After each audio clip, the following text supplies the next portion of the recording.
बिस्मिल्लाहिर्रहमानिर्रहीम अस्सलामुअलैकुम वरहमतुल्लाहि वबरकातुहू। स्टूडेंट्स, आज का हमारे पास टॉपिक है जी force on a current carrying conductor in a uniform magnetic field. कि एक करंट कैरिंग कंडक्टर को जब यूनिफॉर्म मैग्नेटिक फील्ड में प्लेस किया जाता है तो उस पर एक फोर्स एक्सर्ट करती है। उस फोर्स की मैग्नीट्यूड क्या होगी, इसी चीज़ को आज हम यहाँ पे कैलकुलेट करने वाले हैं और उस फोर्स की डायरेक्शन क्या होगी ये भी डिस्कस करेंगे। तो स्टूडेंट्स, ये वाला टॉपिक जो है ये आपके इस चैप्टर नंबर 14 का फर्स्ट लॉन्ग क्वेश्चन है जो कि बोर्ड के पॉइंट ऑफ व्यू से इम्पॉर्टेंट है। तो ये मैं उम्मीद करता हूँ कि इस टॉपिक को आप पूरी तवज्जो से समझेंगे ताकि आपका एक लॉन्ग क्वेश्चन जो है वो अच्छे तरीके से तैयार हो जाए। तो स्टूडेंट्स, इस टॉपिक का यहाँ पे हम एक्सपेरिमेंट परफॉर्म करते हैं। यही डायग्राम आपकी बुक में दिखाई गई है। तो यहाँ पे 2 मेटल रील्स हैं हमारे पास कॉपर की। उन 2 मेटल रील्स के ऊपर हमने एक कंडक्टर कॉपर का प्लेस किया है जिस कंडक्टर की लेंथ क्या है जी L, ठीक है। और इन 2 मेटल रील्स के इन 2 एंड्स पे हमने एक बैटरी या सेल को कनेक्ट किया जिस बैटरी का ये पॉजिटिव टर्मिनल है और ये नेगेटिव टर्मिनल है। अब कन्वेंशनली हम यहाँ पे बात करते हैं कि बैटरी के पॉजिटिव टर्मिनल से करंट फ्लो करेगा और इस कंडक्टर में से पास होता हुआ इस बैटरी के दूसरे एंड पे पहुँचेगा।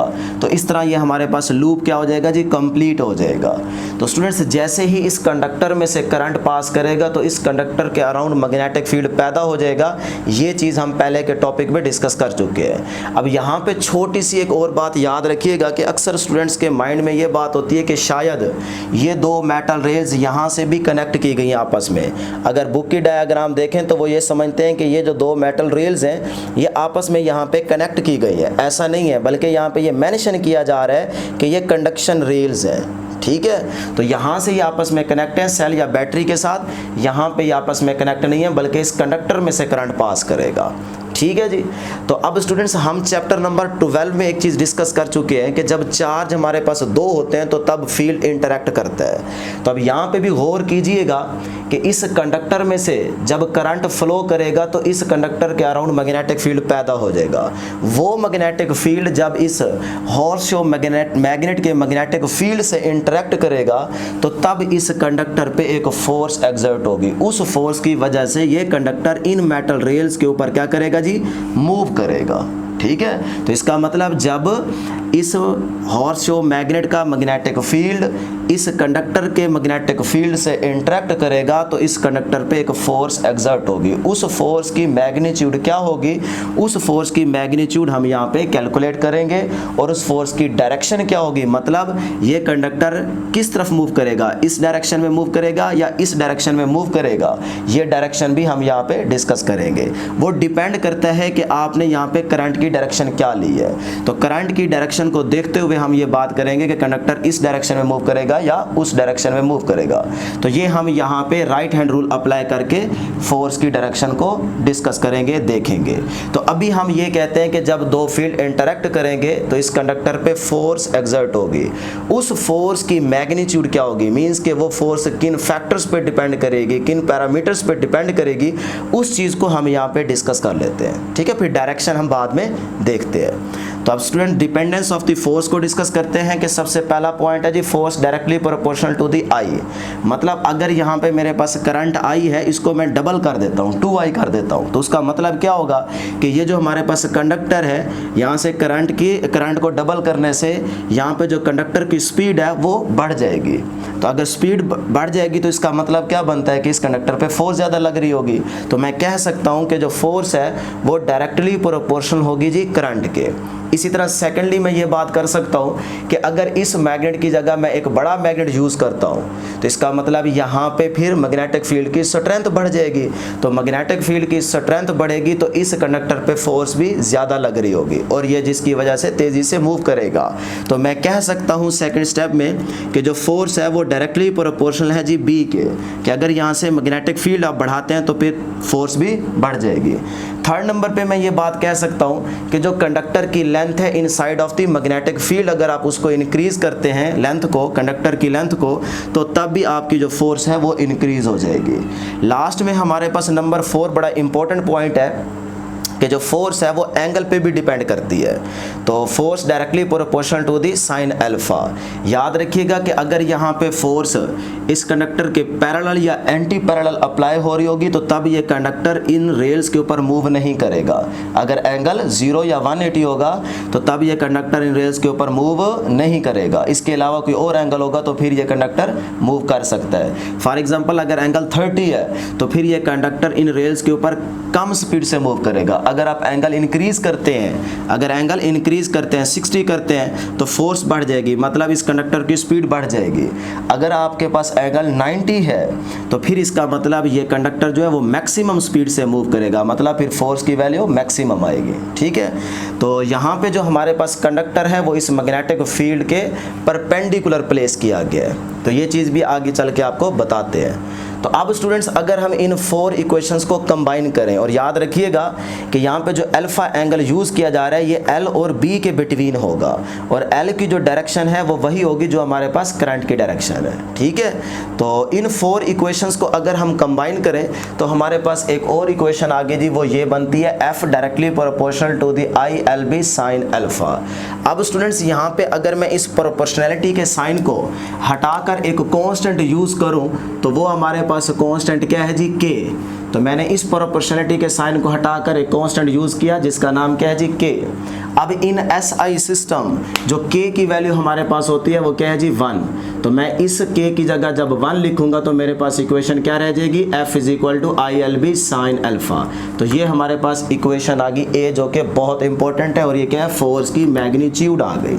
ठीक है, तो अब स्टूडेंट्स यहाँ पे हम 2 MCQs डिस्कस कर लेते हैं, बोर्ड के पॉइंट ऑफ व्यू से भी वो इम्पॉर्टेंट है कि इफ़ अगर लेंथ हमारे पास यहाँ पे क्या हो 1 मीटर कंडक्टर की, और उस कंडक्टर में से जो करंट पास हो रहा हो वो कितना है जी, 1 एम्पेयर, तो फोर्स की वैल्यू क्या होगी।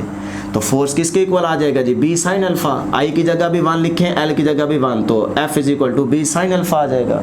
तो ये वाली ऑप्शन जो भी बन रही होगी उसको आप सेलेक्ट कर लेंगे। इसी तरह एक बहुत इंपॉर्टेंट MCQs कि अगर आपके पास लेंथ कंडक्टर की 1 मीटर है और उसमें से करंट पास हो रहा है जी 1 एम्पेयर, और एंगल क्या है जी 90, एंगल क्या है जी, L और B के बिटवीन 90, तो फिर हमारे पास जो फोर्स होगी वो किसके इक्वल आएगी जी, B के इक्वल आएगी, क्योंकि साइन 90 1 हो जाएगा ना, और ये दोनों भी 1 1, तो 1 को अगर आप B से मल्टीप्लाई करें तो B ही आता है। तो ये हमारे पास फोर्स आ गई जो कि मैग्नेटिक फील्ड के इक्वल है। तो यहाँ से हमें एक डेफिनेशन भी मिल गई। वो डेफिनेशन क्या मिली, वो डेफिनेशन आप बुक से देख के यहाँ से याद कर लीजिएगा कि यही कंडीशन लगाई हमने कि जब हमारे पास लेंथ क्या है 1 मीटर और करंट क्या है 1 एम्पेयर और एंगल क्या है 90, तो तब हमारे पास जो फोर्स है वो किसके इक्वल आ गई है जी, B के इक्वल आ गई है। यहीं पे इसी कंडीशन पे हमने मैग्नेटिक फील्ड को भी डिफाइन किया हुआ है। मैग्नेटिक फील्ड को मैग्नेटिक इंडक्शन का भी नाम दे सकते हैं। ठीक है, तो अब थ्योरेटिकली इसको डिफाइन कैसे करेंगे कि the force acting on 1 meter length of the conductor placed at the right angle to the magnetic field when 1 ampere current is passing through it called magnetic field. तो ये हमारे पास क्या आ गई, मैग्नेटिक फील्ड की definition आ गई। अब यहाँ से आपने ये डेफिनेशन क्लियर कर लेनी है। तो अब स्टूडेंट्स अगर हमारे पास मैग्नेटिक फील्ड आ चुकी है तो इस मैग्नेटिक फील्ड का यूनिट क्या होगा, इसी मैग्नेटिक फील्ड का मैथमेटिकल रिलेशन भी आप यूज़ कर सकते हैं कि ये जो इक्वेशन ए है, फ्रॉम इक्वेशन ए से मैं मैग्नेटिक फील्ड को फाइंड करने लगा हूँ। When theta is equal to या अल्फा इज इक्वल टू 90, तो फोर्स किसके इक्वल आ जाएगी, ILB के इक्वल आ जाएगी। तो यहाँ से स्टूडेंट्स B को कैलकुलेट करें, यहाँ से B किसके इक्वल आएगा जी, F divided by I into L। तो B is equal to F divided by I into L। तो यहाँ से हम यूनिट को भी फाइंड कर सकते हैं कि फोर्स का यूनिट क्या है न्यूटन, I का क्या है एम्पेयर, L का क्या है जी मीटर। तो ये हमारे पास यूनिट आ गया न्यूटन पर एम्पेयर पर मीटर। अब ये जो न्यूटन पर एम्पेयर पर मीटर है ये टेस्ला के इक्वल होता है। तो मैं डायरेक्ट कह सकता हूँ कि जो मैग्नेटिक फील्ड का यूनिट है वो किसके इक्वल है जी, टेस्ला के इक्वल है। और यही 1 टेस्ला जो होगा वो किसके बराबर होगा, वो होगा जी 1 न्यूटन पर एम्पेयर पर मीटर के इक्वल होगा। तो यहाँ से एक और MCQs बोर्ड के पॉइंट ऑफ व्यू से इम्पॉर्टेंट है, याद रखिएगा, काफ़ी पेपर्स में वो बार बार आ चुका है। तो उसमें मैग्नेटिक फील्ड का यूनिट जैसे टेस्ला होता है तो इसका CGS जो यूनिट होता है वो गॉस होता है। जो टेस्ला है ये MKS है, मतलब SI है, और जो मैग्नेटिक फील्ड का CGS यूनिट होता है वो क्या होता है जी, गॉस। तो गॉस और टेस्ला के बिटवीन रिलेशन आपसे पूछा जा सकता है। तो बेटे याद रखिएगा कि जो हमारे पास 1 टेस्ला होता है, 1 टेस्ला ये बराबर होता है 10⁴ गॉस के इक्वल। ठीक है जी, ये याद रखिएगा, MCQs बड़ा इंपॉर्टेंट MCQs है। और इसी तरह अगर यहाँ से आपसे पूछ लिया जाए 1 गॉस किसके बराबर होता है, तो 1 गॉस बराबर होगा जी 10⁻⁻⁴ टेस्ला के। ठीक है, तो ये आपने MCQs याद रखना है। अब स्टूडेंट्स बात कर लेते हैं कि ये हमारे पास फोर्स की मैग्नीट्यूड तो आ गई, लेकिन अगर हम इसकी वेक्टर फॉर्म को डिस्कस करना चाहें तो वो क्या होगी। तो इन वेक्टर फॉर्म में जो एंगल है वो हमारे पास L और B के बिटवीन बन रहे हैं, L एंड B। तो मैं इसी इक्वेशन को लिख सकता हूँ F = I × L cross B, क्योंकि L और B के बिटवीन एंगल है ना, तो क्रॉस भी हम इन दोनों के बिटवीन यूज कर सकते हैं। और वैसे भी देखा जाए तो L और B जो है ये वेक्टर क्वांटिटीज है, करंट जो है ये वेक्टर नहीं है, इसीलिए जो एंगल हमारा लाई करेगा वो L और B के बिटवीन होगा। तो ये हमारे पास फोर्स की वेक्टर फॉर्म आ गई, जिस इक्वेशन को हमने नाम दे दिया इक्वेशन B।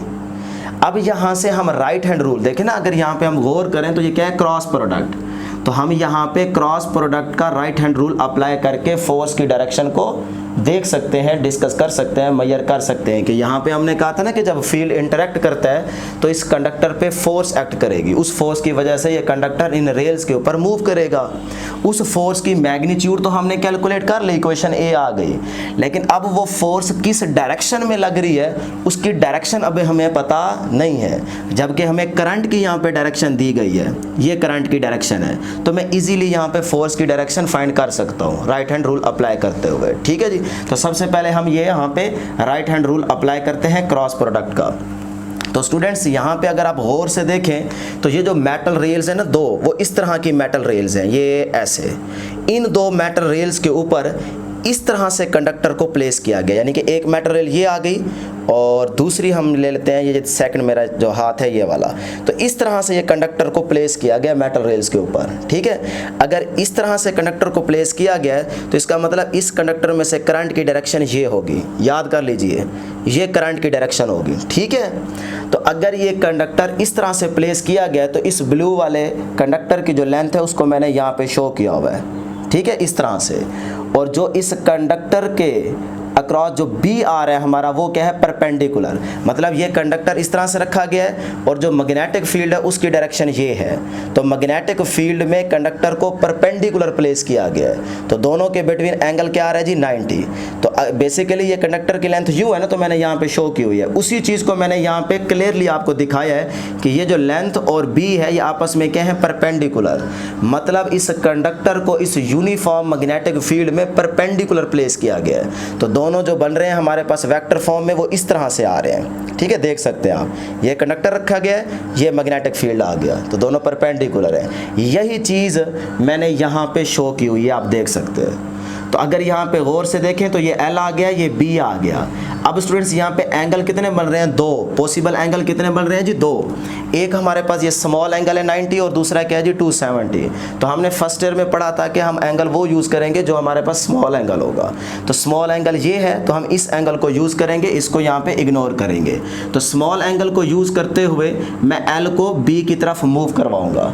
तो इसका मतलब अगर मैंने राइट हैंड रूल अप्लाई करना है तो मैं अपनी फिंगर्स को L to B की डायरेक्शन में रोटेट करवाऊंगा, मूव करवाऊंगा, कर्ल करवाऊंगा। ठीक है, तो जैसे ही स्टूडेंट्स ये हमारे पास L और ये हमारे पास B आ गया, मैग्नेटिक फील्ड आ गया, तो अब इस L को, ये देख सकते हैं, इस L को मैं B की तरफ रोटेट करवा रहा हूँ। तो जैसे ही L को B की तरफ रोटेट करवाऊंगा तो ये थंब मुझे बता रहा है फोर्स की डायरेक्शन। तो थंब हमें क्या बता रहा है, फोर्स की डायरेक्शन। तो L को B की तरफ मूव करवाया तो ये थंब हमें बता रहा है फोर्स की डायरेक्शन। तो ये हमारे पास फोर्स की डायरेक्शन है टुवर्ड्स द राइट। तो इसलिए मैं कह सकता हूँ लेफ्ट टू राइट यहाँ पे हमारे पास फोर्स एक्ट कर रही है, तो यहाँ पे भी जो फोर्स की डायरेक्शन होगी वो ये डायरेक्शन होगी। तो इस तरह हमने राइट हैंड रूल अप्लाई करके यहाँ पे फोर्स की डायरेक्शन को मेजर कर लिया या डिस्कस कर लिया, देख लिया। ठीक है जी, इसके अलावा भी आप Fleming left hand rule apply कर सकते हैं, या बुक में जो आपके पास right hand palm rule use किया गया उसको भी आप अप्लाई करके देख सकते हैं, फोर्स की डायरेक्शन यही आएगी। तो मैं रिपीट कर देता हूँ, जो आपकी बुक में यहाँ पे right hand palm rule use किया गया, इसको भी अगर हम अप्लाई करें तो यही फोर्स की डायरेक्शन होगी। कैसे?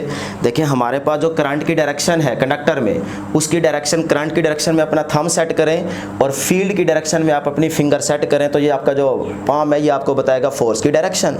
तो बेटे कंडक्टर यूँ रखा गया है, तो कंडक्टर में करंट की डायरेक्शन ये है, तो मैं करंट की डायरेक्शन में अपना थंब सेट कर लेता हूँ, फिंगर्स अपवर्ड जा रही हैं, मतलब फील्ड अपवर्ड है, तो फिंगर्स अपनी मैं फील्ड की डायरेक्शन में अपवर्ड शो कर दूंगा। अब ये मुझे पाम बता रहा है फोर्स की डायरेक्शन, तो ये किधर बन रही है जी? इस तरफ बन रही है, तो ये मेरे पास फोर्स की डायरेक्शन आ गई। इसके अलावा अगर आप Fleming left hand rule apply करते हैं, दायां हाथ अप्लाई करें या बायां हाथ अप्लाई करें, आपकी मर्जी है, दोनों ही ठीक होंगे। तो अगर आपने ये वाला हैंड यूज़ करना है, राइट हैंड यूज़ करना है, तो इसके लिए बेटे निशानी याद कर लें कि ये जो स्टेप फिंगर होगी ये आपको करंट की डायरेक्शन बताएगी, करंट की डायरेक्शन में आपने ये फिंगर सेट करनी होगी, और जो सेकंड फिंगर होगी ये आपने फील्ड की डायरेक्शन में सेट करनी होगी, और थंब जो है ये आपको फोर्स की डायरेक्शन बताएगा। ठीक है, तो अगर आप ये वाला रूल अप्लाई करना चाहते हैं यहाँ पे, तब भी फोर्स की डायरेक्शन यही होगी। ये फिंगर क्या बताएगी? करंट, ये फील्ड, और थंब आपको बताएगा फोर्स। तो जब दो चीज़ें दी जाएं, एक चीज़ आपने फाइंड करनी हो, तो फिर आप ये वाला फ्लेमिंग लेफ्ट हैंड रूल या फिर राइट वाला भी हाथ आप अप्लाई कर सकते हैं। ठीक है, लेकिन लेफ्ट में निशानी उलट होगी, ये बताएगी फील्ड, ये बताएगी करंट, और फोर्स जो है वो थंब बताएगा। ठीक है, तो चाहे ये अप्लाई करें चाहे ये वाला हाथ अप्लाई करें, आप दोनों यहाँ पे अप्लाई करके देख सकते हैं, फोर्स की डायरेक्शन यही रहेगी। तो मैं ये वाला आपको अप्लाई करके दिखा देता हूँ। ये क्या बताएगी जी? करंट। याद कर लें, करंट अगर दायां हाथ यूज़ करना है, ये सेकंड फिंगर फील्ड और ये थंब बताएगा फोर्स। अब दो चीज़ें कौन सी दी गई हैं? एक फील्ड दिया गया है, दूसरा करंट दिया गया, और हमसे कहा जा रहा है कि फोर्स किस डायरेक्शन में होगी। जो यहाँ पे फील्ड इंटरेक्ट करेगा तो फोर्स इस पर एक्ट करेगी ना, उस फोर्स की डायरेक्शन क्या होगी ये हमसे पूछा जा रहा है। तो हम इजीली ये वाला Fleming left hand rule apply करके यूज़ कर सकते हैं कि फोर्स की डायरेक्शन क्या होगी, हम बता सकते हैं। तो दो चीज़ें दी गई हैं जी, फील्ड और करंट। तो करंट ये आ गया, फील्ड ये आ गया, इन दोनों फिंगर्स को मैं सेट करता हूं। देखें जी, ये हमारे पास कंडक्टर था, उस कंडक्टर में करंट ये जा रहा है इस डायरेक्शन में, तो करंट की डायरेक्शन में मैं ये फिंगर अपनी स्टेप फिंगर सेट कर लेता हूं। ये मैंने स्टेप फिंगर सेट कर ली। ठीक है, अब फील्ड क्या है? अपवर्ड। अगर मैं यहाँ पे ये फील्ड की डायरेक्शन शो करता हूं तो ये अपवर्ड नहीं बन रही। अब मैं अपना हाथ थोड़ा सा यूं कर लेता हूं। ठीक है, अब देखें ये कंडक्टर था, कंडक्टर में करंट की डायरेक्शन ये जा रही है, तो मैंने फिंगर स्टेप फिंगर सेट कर ली, फील्ड अपवर्ड है, देख सकते हो आप, ये फील्ड मैंने अपवर्ड शो कर दिया, सेकंड फिंगर को मैंने फील्ड की डायरेक्शन में सेट कर दिया। अब मैं थंब को जैसे ही छोड़ूंगा ये थंब मुझे बताएगा फोर्स की डायरेक्शन। तो बेटे देख सकते हैं, अगर ये वाला आप रूल अप्लाई करें तो ये करंट, ये सेकंड फिंगर फील्ड, दो सेट कर लिए, तीसरा जो थंब है इसको आप फ्री छोड़ेंगे तो ये आपको बताएगा फोर्स की डायरेक्शन। तो थंब किधर जा रहा है? लेफ्ट टू राइट, तो ये लेफ्ट टू राइट आपकी फोर्स की डायरेक्शन आ रही है। ठीक है जी, तो कोई भी आप रूल अप्लाई करके फोर्स की डायरेक्शन को इजीली फाइंड कर सकते हैं। इससे स्टूडेंट्स आगे चलते हैं कि यहाँ पे हमने राइट हैंड रूल अप्लाई करके फोर्स की डायरेक्शन फाइंड कर ली। अगर यहाँ पे आप बैटरी की पोलैरिटी चेंज कर देंगे तो फिर आपके पास जो करंट की डायरेक्शन है वो रिवर्स हो जाएगी। अगर करंट की डायरेक्शन रिवर्स हो जाएगी तो फिर आप राइट हैंड रूल अप्लाई करेंगे तो फिर फोर्स की डायरेक्शन इस तरफ बनेगी। ठीक है, तो फोर्स की डायरेक्शन डिपेंड करती है करंट की डायरेक्शन पे। अब आगे बात करते हैं जी एमसीक्यूज़ की। तो स्टूडेंट्स यहाँ पे दो इम्पॉर्टेंट एमसीक्यूज़ आपकी बुक में भी मेंशन किए गए हैं कि यहाँ पे फर्स्ट एमसीक्यूज़ यहाँ पे डिस्कस किया जा रहा है, जो कि एंटी टेस्ट के पॉइंट ऑफ व्यू से भी बड़ा इंपॉर्टेंट है, और दूसरा आपके पास यहाँ पे एक एमसीक्यूज़ डिस्कस किया गया। इन दोनों एमसीक्यूज़ को हम डिस्कस कर लेते हैं। सबसे पहले यहाँ पे देखिएगा कि बुक में कहा गया है कि अगर दो वायर्स हैं, कंडक्टर्स हैं, उनमें करंट की डायरेक्शन क्या है जी? अपोजिट, तो वो कंडक्टर्स या वायर एक दूसरे को क्या कर रही हैं? रिपेल कर रही है। और यहाँ पे कहा गया है कि अगर दोनों कंडक्टर्स में करंट की डायरेक्शन सेम है तो वो एक दूसरे को क्या कर रहे हैं जी? अट्रैक्ट कर रहे हैं। तो ये बात हमें समझ नहीं आ रही, क्यों? क्योंकि हमने 12th चैप्टर में पढ़ा है कि अगर चार्जेस अपोजिट हों तो वो अट्रैक्ट करते हैं, और अगर सेम हो तो वो तो रिपेल करते हैं। जबकि यहाँ पे कहा जा रहा है अगर कंडक्टर में करंट की डायरेक्शन सेम हो तो वो एक दूसरे को अट्रैक्ट करते हैं। उलट होगी ना बात। तो यहाँ पे ज़रा समझिएगा कि किस तरह से ये अट्रैक्शन और रिपल्जन यहाँ पे शो की जा रही है। तो स्टूडेंट्स फर्स्ट एमसीक्यूज़ यहाँ पे देख लेते हैं कि हमारे पास दो कंडक्टर हैं, उन दोनों कंडक्टर में जो करंट की डायरेक्शन है वो क्या है जी? अपोजिट। इस कंडक्टर में करंट की डायरेक्शन ये है, इस कंडक्टर में करंट की डायरेक्शन ये है। अगर दोनों की डायरेक्शन अपोजिट है तो ये एक दूसरे को क्या करेंगे जी? रिपेल करेंगे। बुक में ये कहा गया कि ये एक दूसरे को रिपेल करेंगे। अब देखते हैं कि किस तरह से रिपेल करेंगे। अगर हमें इस कंडक्टर की करंट की डायरेक्शन मालूम है तो हम फील्ड की डायरेक्शन इजीली कैलकुलेट कर सकते हैं। तो ये हमारे पास कंडक्टर, करंट अपवर्ड जा रहा है, मैंने थंब को सेट किया, फिंगर्स को मैं कर्ल करूंगा इनसाइड, तो ये फिंगर्स मुझे बताएंगी फील्ड की डायरेक्शन। ये क्या आ रही है जी फिंगर, एंटी क्लॉकवाइज। तो इस कंडक्टर में ये फील्ड आ गया जी एंटी क्लॉकवाइज, ठीक है। इसी तरह इस कंडक्टर में करंट की डायरेक्शन डाउनवर्ड है, तो ये कंडक्टर आ गया, करंट की डायरेक्शन डाउनवर्ड, तो मैंने थंब को डाउनवर्ड सेट किया, फिंगर्स को मैं अंदर की तरफ कर्ल करूं तो ये क्या बता रही है, क्लॉकवाइज डायरेक्शन। तो ये फील्ड हमारा क्या होगा, क्लॉकवाइज होगा। दोनों मैंने फील्ड यहाँ पे ड्रॉ कर लिए। अब गौर कीजिएगा कि इन दो कंडक्टर्स की इन साइड पे फील्ड क्या होगा, स्ट्रॉन्ग, देख सकते हैं आप, मैच कर रहे हैं, दोनों की डायरेक्शन यहाँ पे क्या है, इन साइड पे सेम, तो यहाँ पे फील्ड क्या हो गया जी, स्ट्रॉन्ग होगा। और आउट साइड पे फील्ड क्या होगा, वीक होगा। तो अगर आउट साइड पे वीक है, इन साइड पे स्ट्रॉन्ग है, तो ये कंडक्टर इस तरह से फोर्स लगाएंगे।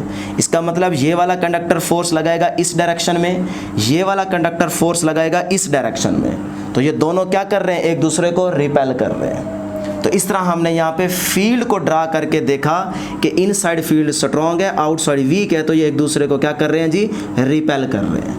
क्लियर है। इसी तरह यहाँ पे देखिएगा कि दो कंडक्टर हैं, दोनों में करंट की डायरेक्शन सेम है, अपवर्ड, डाउनवर्ड भी हो सकती है, अपवर्ड भी हो सकती है, सेम है, ठीक है जी।